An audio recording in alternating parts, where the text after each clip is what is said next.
Hello, it's Mr. Dorsey yet one more time, and I am going to cover constructing SSS, or side, side, side triangles.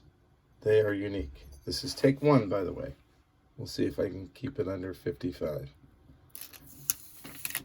So, for this, you will need one compass, one ruler, and an additional pencil. Your compass should be adjusted as we have gone over in class, and I also have demonstrated in my other video how to prep your compass. A couple of quick things. This needs to be tight. Your points need to be roughly the same length. If this pencil is way out or way back, it will make it very difficult to construct. Okay? So, SSS, or side, side, side, unique triangles. I'm going to cover this. These are not difficult, but a lot of times students are confused by it because we're using this compass. So the first step is to construct your longest side, and I have a 2 centimeter, 3 centimeter, and 4 centimeter. So I'm going to do the 4 centimeters. Now, because I'm not demonstrating on the board, I can show you the easiest way to do this with both hands. And again, you are going to pick the centimeter side of the ruler, which I'm going to show you as well. Centimeters are the smaller marks here. Inches are the larger ones on the other side. So we want the centimeter side of the ruler. And again, we're going to construct this near the bottom of our box in the middle to give us enough room so that we can make the appropriate triangle. So 4 centimeters, we're going to go from here. Here's the 0 mark. I'm going to go from 0 all the way to 1, 2, 3, and 4. So here we go. I'm going to get it right on there. 2, 3, 4.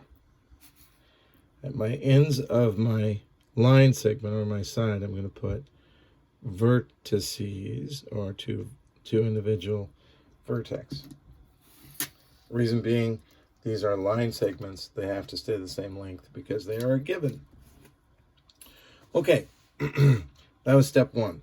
Step 2, oh, I forgot, we need to label this 4 centimeters. Very important to label all 3 measurements given. Okay, your next thing that you see is 2 and 3 centimeters. Doesn't matter which one you do next. You can do either one you want. So I'm going to go with I'm going to go with 3, just because it's not super narrow. And I'm going to go ahead and do it. Now again, I'm picking the centimeter side of the ruler. I'm going from 0, 1, 2, 3. I don't have to draw anything with this, excuse me. I just have to get my points at 3. So I'm going to put this point at 0, this point at 3. In class, I showed you could draw a straight line 3 centimeters long somewhere so you can set your points to it. It's just as easy to do this if you have your mind focused on it. It's easier to demonstrate it like I'm doing it here. So 3 centimeters. And you pick one of your 2 vertices. I like going from left to right. Again, this unique triangle is going to look the same no matter how I do that. So I'm going to put my sharp point. Again, don't push on that hard. I'm just showing you the sharper point, not the pencil point. It's going to go on one of my 2 vertices. I'm going to switch hands so you can see better.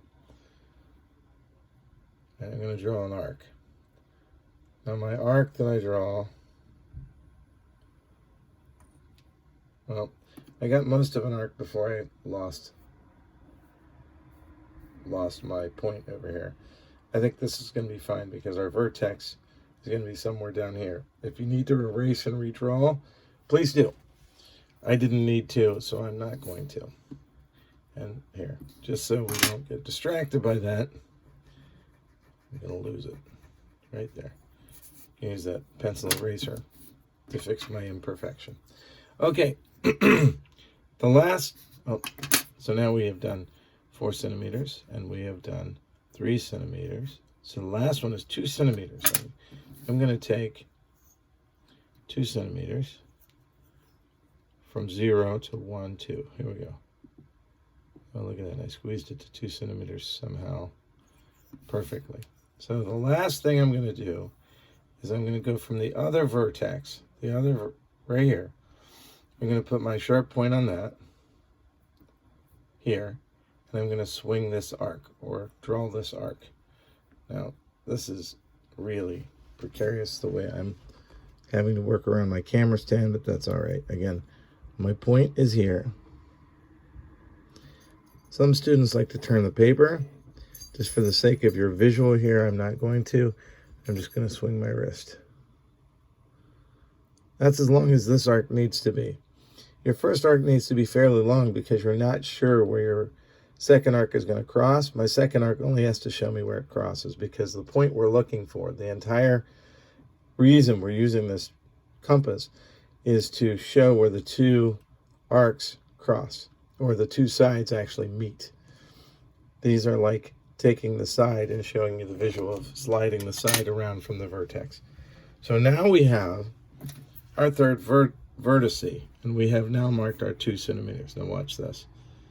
So here's my third vertice. The only remaining step in this is to connect the 3 vertices. So I'm going to do that. So I'm going to connect the one on the left to our new one that we just found. I'm going to connect the one on the right of the 4 centimeter line to the one we just found. And you will see, almost magically, that this line is 2 centimeters, this line is 3 centimeters. Okay? So I'm going to label these 3 centimeters, which I did that one, and my 2 centimeters. Again, the important thing is you label all 3 measurements given, and you put vertices at the end of line segments so that you know, oh, that's not a dot I made from using my protractor. That is a dot I made by measuring a line segment or a side. So, and then this question is this triangle unique? The answer is yes. It is unique. No matter how I draw it, it will look the same. You might spin it, flip it, whatever, but it's going to look the same as my triangle. And walking around the room, I can tell whether yours is done right or not. Okay, that is how to draw a side-side-side unique triangle.